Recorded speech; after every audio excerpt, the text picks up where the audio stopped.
We can go talk to Henry Pryor, who's an independent housing expert. Henry, looking just a bit back at the history of this, why did it all go wrong? Why have we got nowhere when we thought by 2016 we would have zero carbon houses being built? Henry, can you hear me? You seem to have got zero sound communication as opposed to zero carbon. Henry, can you hear me? I can. Ah, great. Just give me a quick, looking back to 2006, when we thought by 2016 we would have zero carbon houses being built. We haven't. What went wrong? Well, I'm afraid the government lost its nerve.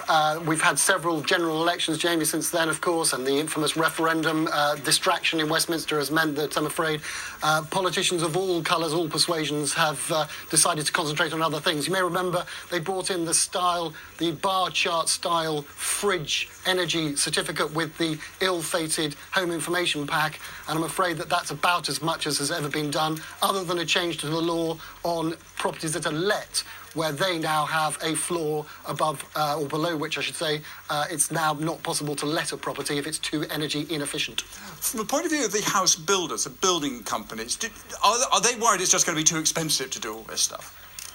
Well, I'm afraid it is going to put an extraordinary burden on the cost of properties. I suspect that this is an aspiration, and probably quite rightly too, at a time when we're thinking about climate change and the impact that we're having as a species on the planet. But I'm afraid that, from a practical point of view, there are going to be all sorts of issues that house builders and developers are going to have to grapple with, and I'm sure it will require a bit more stick rather than carrot from central government in order to get them to come on board on this. So this advice, you think, is a bit just sort of hot air in a way?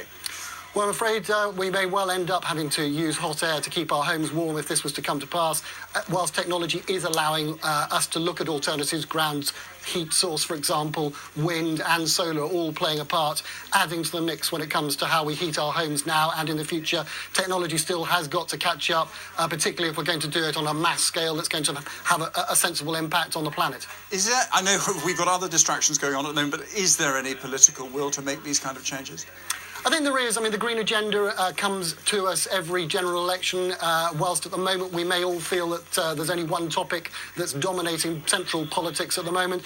There's no doubt that an awful lot of people care desperately about what we're doing to the planet and how we are going to be able to make a difference.